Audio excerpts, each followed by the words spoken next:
बिस्मिल्लाहिर्रहमानिर्रहीम अस्सलामुअलैकुम। Welcome to my channel Bisma food diaries. तो कैसे हैं आप सब? आई होप आप सब ठीक होंगे। आज मैं आप लोगों के लिए लेके आई हूँ टी टाइम केक रस की रेसिपी, जिसको बनाना बहुत ही आसान है और ये बहुत ही मज़ेदार बनती है। आप इसको बना के स्टोर भी कर सकते हैं और इसको बनाना बहुत ही आसान है। तो चलिए इसको बनाना स्टार्ट करते हैं। सबसे पहले मैंने यहाँ पे लिया एक बर्तन, उसमें मैं ऐड करूँगी 2 अदद अंडे। ठीक है, रूम टेम्परेचर पर आपने लेना, मतलब कि फ्रिज के ठंडे अंडे आपने नहीं लेने। 2 अदद अंडे लेने हैं और इनको हमने अच्छी तरह से जो है ना वो मिक्स करना है। इस रेसिपी में है जो वो ज़्यादा से ज़्यादा मिक्सिंग है। अगर आप मिक्सिंग अच्छी तरह से करेंगे तो आपके केक रस जो है वो बहुत ही मज़ेदार और ख़स्ता बनेंगे। ठीक है, ख़राब बिल्कुल भी नहीं होंगे।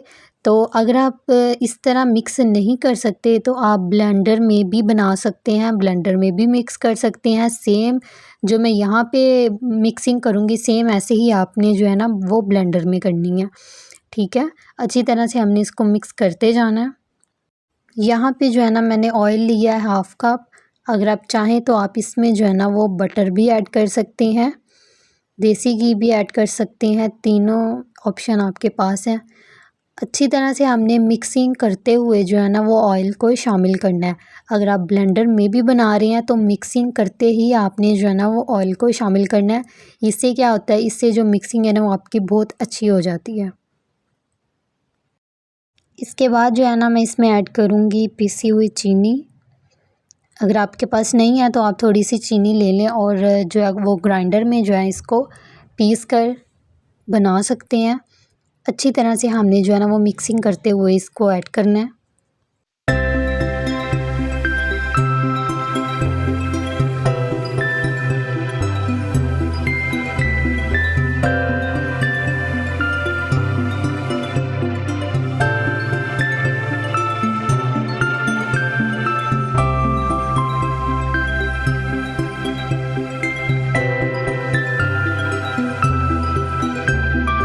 यहाँ पे मैंने इसको अच्छी तरह से मिक्स कर लिया, तकरीबन 10 मिनट तक मैंने इसको मिक्स किया।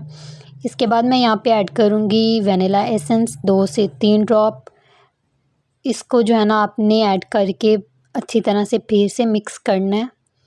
आपने जो है ना ज़्यादा नहीं ऐड करने, सिर्फ 2 से 3 ड्रॉप ही ऐड करने हैं। यहाँ पे हमारी मिक्सिंग बहुत अच्छी तरह से हो चुकी है। अब हमें चाहिए मैदा। ठीक है, 2 कप मैंने यहाँ पे मैदा लिया है और इसके अंदर मैं ऐड करूँगी बेकिंग पाउडर। मैदा जो है ना मैंने पहले अच्छी तरह से छान लिया था, क्योंकि आप जब भी केक वगैरह की कोई भी रेसिपी बनाते हैं तो उसमें जो है ना मैदा वो छान कर ऐड किया जाता है। ठीक है, तो इसके अंदर मैंने बेकिंग पाउडर अच्छी तरह से शामिल कर लिया है और अब मैं थोड़ा थोड़ा करके इसमें ऐड करती जाऊंगी और साथ साथ जो है ना आपने इसमें जो चम्मच चलाते जाना है, मतलब इसके साथ साथ मिक्सिंग करनी है और साथ साथ आपने इसमें जो है वो मैदा ऐड करना है। यहाँ पे आपने एक चीज़ का ध्यान रखना है कि अगर आपने मिक्सिंग करनी है तो एक ही डायरेक्शन में मिक्स करना है, मतलब कि अगर आप एक तरफ चम्मच चला रहे हैं तो सिर्फ उसी साइड पे ही आपने इसको सारे को मिक्स करना है।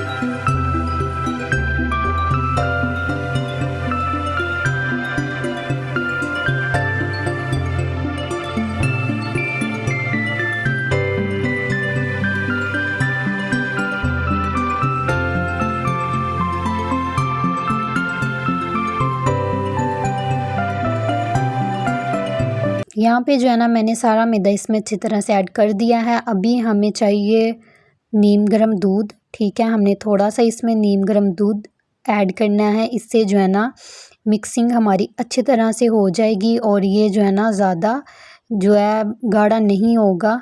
अच्छा सा हमारा पेस्ट जो है वो बन जाएगा। अच्छी तरह से आपने जो है ना इसको मिक्स करना है।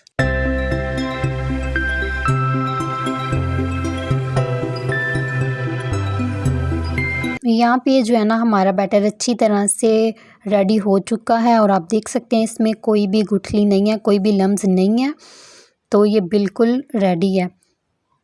अब आपने जो है ना इसको साइड पे रख देना है और जिस पैन पे आपने केक बनाना है उसको आपने अच्छी तरह से ग्रीस कर लेना है और जो है ना बटर पेपर लगा देना नीचे। अगर आपके पास बटर पेपर नहीं है तो आप कोई भी जो है वो कॉपी का कागज़ ले सकते हैं और आपने इस बात का ख्याल रखना है कि वो लिखा हुआ नहीं होना चाहिए, बिल्कुल साफ़ होना चाहिए और इसको आपने काट कर जो है ना अच्छी तरह से ऑयल के साथ ग्रीस कर लेना। और इसके बाद मैं यहाँ पे जो है ना बैटर ऐड करूँगी। अच्छी तरह से आपने जो है ना इसमें ऐड करना है।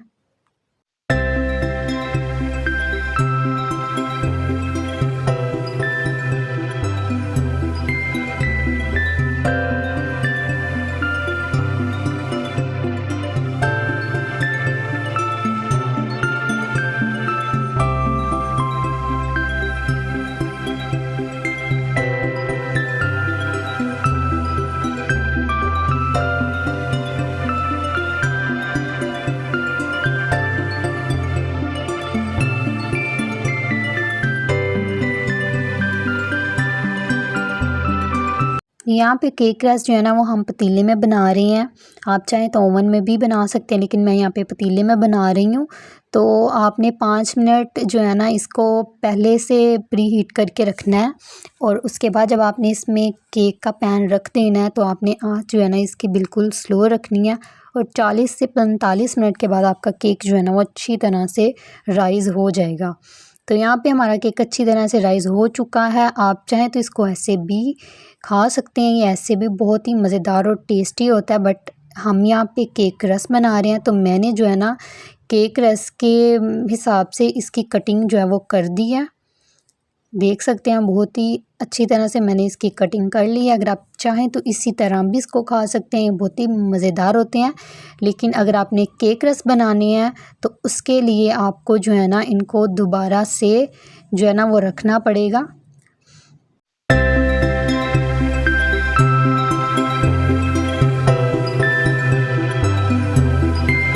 यहाँ पे जो है ना मैंने सारे केक रस को अच्छी तरह से प्लेट में रख दिया है और जिस तरह हमने पहले कढ़ाई में जो है ना वो इसको बेक किया था उसी तरह हमने इसको दोबारा से जो है ना रखना है। 10 से 15 मिनट हमने एक साइड से इसको पकाना है और 10 से 15 मिनट ही हमने इसको दूसरी साइड से पकाना है।